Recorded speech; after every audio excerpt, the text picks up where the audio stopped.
Good morning. I know someone had said that they are not used to seeing someone fat with cystic fibrosis, that usually they're very skinny, they're needing to gain weight, not lose weight. So I thought I'd do kind of an origin story of, the Fat Cyster. When I was younger, things were very different, at least in my area, when it came to treatment of cystic fibrosis than it is now. Let me start off with when I was diagnosed. I was in the hospital at 9 months, and I don't think they really knew what was wrong with me. I went into seizures. But then I was in the hospital again at 2 years old, seizures again, low electrolytes. So they were like, huh. And that's when I was diagnosed with cystic fibrosis. So with that though, I could never check the boxes because we didn't have DNA testing back then. Back then they did a sweat paddle test.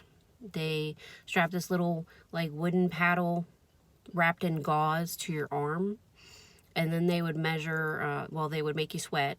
They would make me put on bulky sweaters and like sit next to a heating unit and sweat, and then they test how much salt is in your sweat. Well, I never tested positive. It was always borderline. That's probably because my mom never used any salt in her cooking. She had high blood pressure and I guess didn't really get that I needed more salt. So there was never any salt in her cooking. So that's maybe why it was borderline for so long. It was like that up until I was 16 before they got the DNA testing. I think I was about 16 years old. But anyway, so the last time I had been hospitalized was when I was 2 years old for CF related issues. Fast forward a few years, still alive. My doctor had a way about him where he would keep giving me an expiration date. She can't. There's no way she'll live past 3. There's no way she'll live past 5. There's no way she'll live past blah, blah, blah, blah, blah. Not good for my parents' psyche, I bet. And not good for mine either, frankly. It's like you being a milk carton and I have an expiration date. It's not fun. Anyway, I wasn't hospitalized at all. I didn't have anything wrong with me, really. I maybe coughed a little bit more than a normal person, but I wasn't sick any more than normal. I wasn't put in the hospital. I didn't even have my first PICC line clean out until I was 18 years old, which was pretty freaking scary considering I'm not used to it. But anyway, so I wasn't hospitalized when I was a kid, except for that at 9 months and 2 years old. Now, starting at 11, they were still telling me that, I wouldn't live past such and such. And they decided that I needed to fatten up so that when I actually went into the hospital, that I could lose weight and not have a problem. So they started giving me Ensures, the nutritional drink, 2 a day, 550 calories a piece. So that is an extra 1,100 calories per day. They really wanted to fatten me up. Now, back then, I had no problem with it because it tasted like a chocolate milkshake, and on the hottest day, it was in this little metal can. Oh my God, it tasted so good and so fatty. So it was yummy, and I was supposed to add more calories.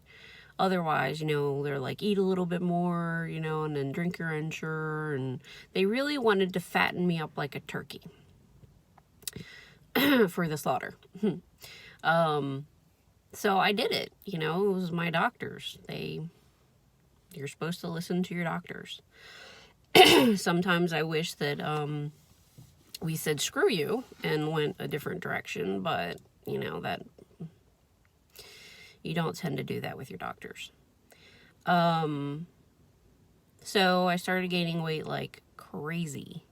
And also back then in my area, at least, you weren't supposed to exercise.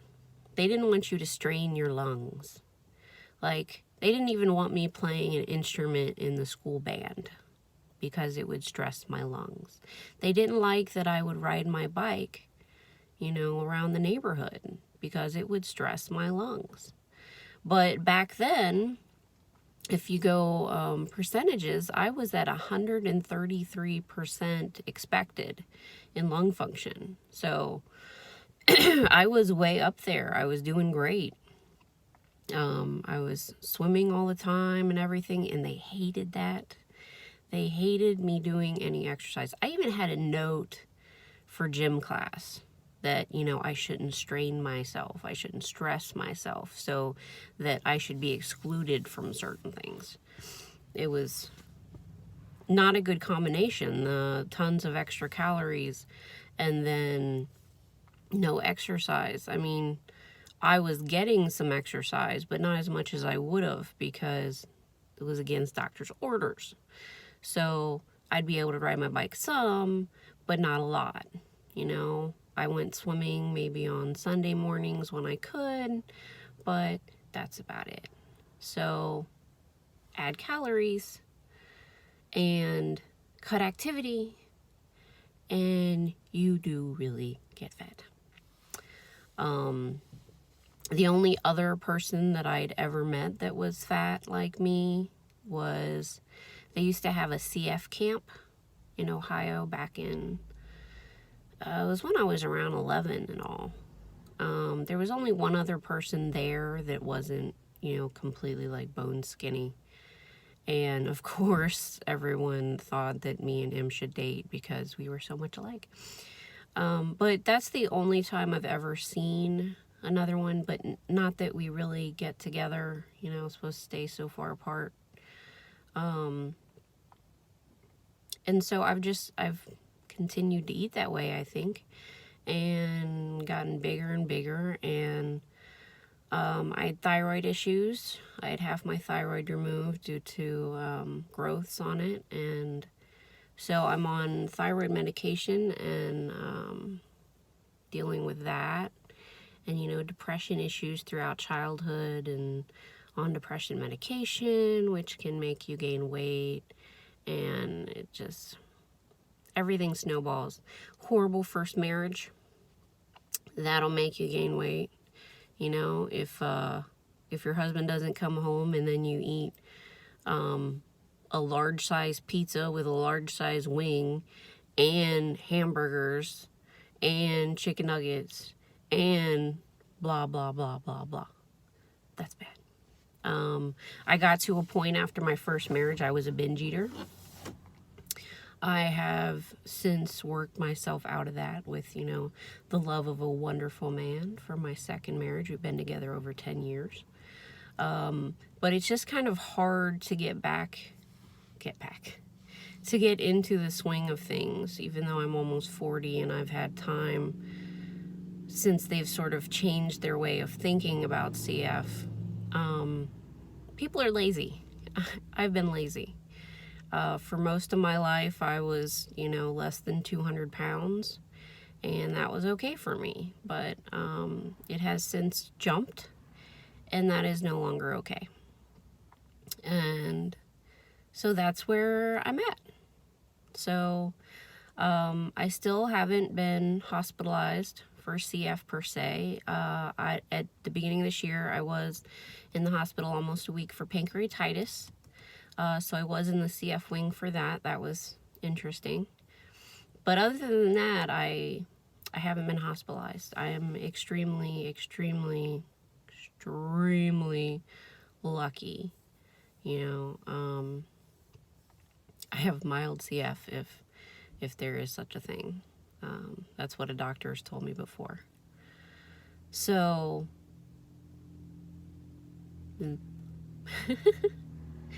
I don't know what else to say. I've only had PICC lines for cleanouts 3 times now. First one at 18, like I said. Next ones were in my 20s, you know, but I've been great ever since. I get occasionally sick, but usually it's treated with Casein and, you know, oral antibiotics. I tend to get irritated with tobramycin, so I don't tend to do that one anymore. But that's me.